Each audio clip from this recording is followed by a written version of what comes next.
สวัสดีครับตัวนี้ก็เป็นที่ขยายช่องชาร์จในรถยนต์ที่เป็นช่องจุดบุหรี่จาก1เป็น3แล้วก็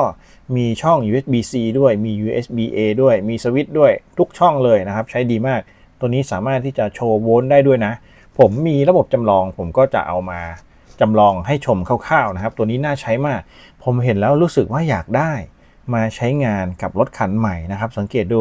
Car Socket Adapter ตัวนี้ใช้ได้ทั้ง12โวลต์และ24โวลต์นะครับเสียบได้หลายอุปกรณ์เลยมี PD ด้วยแล้วก็ Quick Charge 3.0 ด้วย PD QC Fast Charge ได้หมดนะครับ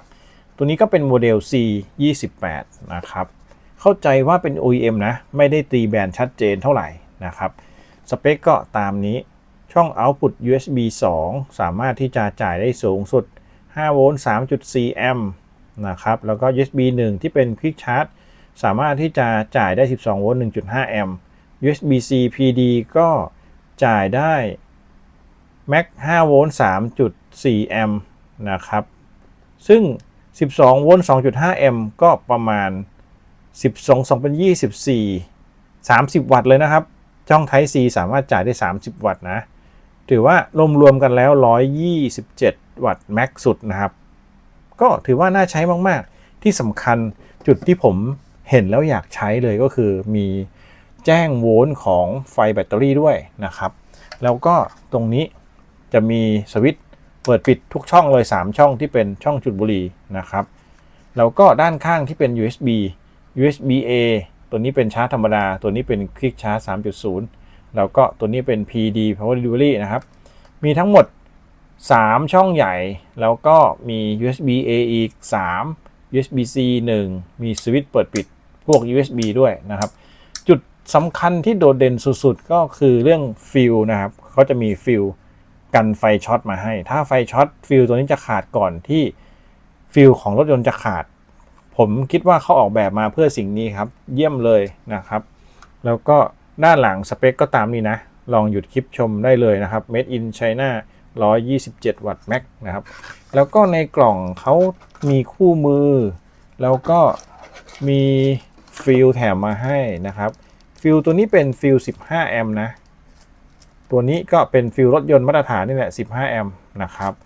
แล้วก็มีกาว2หน้าอย่างเหนียวมาให้ที่เป็นตีนตุ๊กแกนะแควกได้นะครับก็อาจจะไม่ได้ใช้ผมอาจจะใช้เคเบิลไทยรัดติดกับรถยนต์แทนนะครับมีคู่มือการใช้งานภาษาอังกฤษจริงๆก็มันธรรมดามากเลยครับคู่มืออาจจะไม่จำเป็นต้องอ่านก็ได้นะครับแล้วก็การใช้งานจุดที่ผมชอบก็คือมีฟิลแล้วก็สามารถใช้งานได้3พอร์ตรวมถึงพวก USB-C USB-A ด้วยจริงๆก็อาจจะไม่ได้ใช้เดี๋ยวผมจะทดสอบให้ชมคร่าวๆก็แล้วกันนะครับตอนนี้ระบบก็พร้อมนะครับผมจะทดสอบง่ายๆด้วยการใช้ power bank ดึงไฟเพื่อทดสอบดูว่าเขาดึงไฟได้เร็วแค่ไหนนะครับ power bank ตัวนี้แบตเตอรี่ก็ค่อนข้างน้อยนะครับอยู่ที่ 35% คิดว่าน่าจะดึงได้เต็มๆไฟจากตัวแปลงในบ้านที่ผมแปลงเป็นที่จุดบุหรี่จำลองตัวนี้อยู่ที่ 12.2 โวลต์ถ้าไฟในรถยนต์เนี่ยจะอยู่ที่ประมาณ13โวลต์เลยนะครับก็ประมาณนี้แหละนะครับตัวนี้จะเป็นสวิตช์เมนหลักตอนนี้ผมปิดสวิตช์หมดแล้วนะครับตัวนี้เป็นสวิตช์เมนหลักเราต้องเปิดตัวนี้ก่อนนะเพื่อให้ไฟเข้านะครับตอนนี้ไฟเข้าผ่านฟิลด้านล่างมาผ่านระบบมาสามารถเปิดแต่ละพอร์ตใช้ได้นะครับถ้าไม่ใช้ก็ปิดให้หมดนะครับเพื่อความปลอดภัยผมจะทดสอบชาร์จด้วย USB-C นะเสียบเข้าไปก่อนนะครับตอนนี้เริ่มทำงานแล้วไฟเริ่มเข้านะครับอินกระพริบแล้วไฟเข้า power bank แล้วมาดูกันว่าเข้าด้วยความเร็วเท่าไหร่ลองสังเกตตัวหนังสือสีแดงครับ 28.3 วัตต์ไฟเข้า 11.2 โวลต์ 2.54 แอมป์นะครับก็ตามนี้แรงดีนะครับ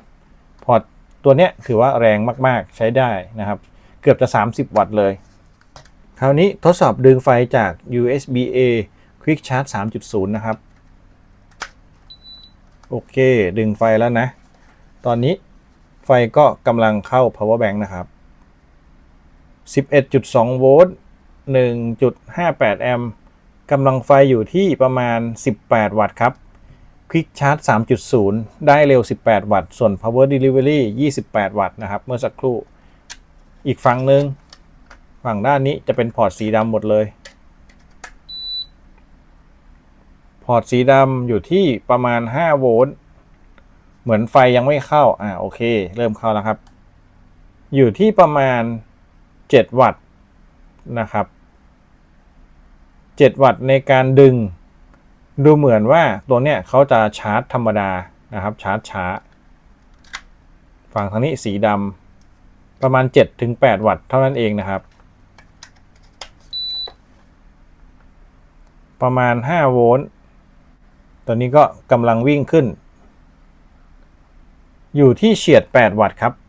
ดูตัวหนังสือสีแดงๆนะ7 วัตต์กว่าก็ถือว่าได้เท่านี้สำหรับพอร์ต USB-A สีดำนะครับเป็นพอร์ตชาร์จธรรมดาก็โอเคครับตัวนี้ใช้งานได้ดีผมก็จะเอาไปเปลี่ยนแทนของเดิมนะครับแล้วก็จะสามารถใช้อุปกรณ์ได้เยอะขึ้นเนื่องจากว่าช่องที่ผมจะเอาไปใช้เนี่ยอยู่ด้านหลังรถนะครับฟิลน่าจะ15 แอมป์เท่ากันกับตัวนี้ก็น่าจะได้หลายอุปกรณ์อยู่นะครับผมติดตั้งตัวนี้ไว้ท้ายรถนะครับจะมีช่องจุดบุหรี่อยู่1ช่องพอดีก็เอาไว้ใช้กับกล้องท้ายรถได้2ตัวแล้วก็สามารถเสียบอุปกรณ์ได้อีก1ชุดนะครับผมก็กะว่าจะเอาเครื่องฟอกอากาศ12 โวลต์มาเสียบอีกช่องหนึ่งแล้วก็สามารถที่จะเสียบ USB-A ได้อีก3 USB-C ได้อีก1นะครับส่วนตัวก็คิดว่าอาจจะไม่ได้ใช้ตอนนี้ก็ถือว่าใช้งานได้ครบครับสามารถเสียบอุปกรณ์ได้หลายตัวเลยขยายไปใช้ต่อเนื่องมีที่บอกโวลเตจด้วยนะตอนนี้โวลต์เป็น 13.9 นะครับตอนแรกๆก็เป็น14 โวลต์หลังจากที่ช่วงสตาร์ทใหม่นะก็ถือว่าเยี่ยมเลยครับเอาไว้ตำแหน่งนี้รัดเคเบิลไทยให้แน่นนะครับรัดกับบริเวณที่ห้อยเข็มขัดนิรภัยของคนนั่งท้ายนะถือว่าทุกอย่างโอเคมากดูแล้วก็ไม่เกะกะครับใช้งานได้ดีโดยรวมถือว่ามั่นใจกรณีที่มีฟิลมาด้วยนี่แหละนะครับแล้วก็สามารถที่จะใช้งานได้เยอะแยะเลยนะครับโดยส่วนตัวถือว่าปลอดภัยดีนะมีฟิลมีระบบที่ดีแล้วก็คุณภาพวัสดุใช้ได้เลยครับ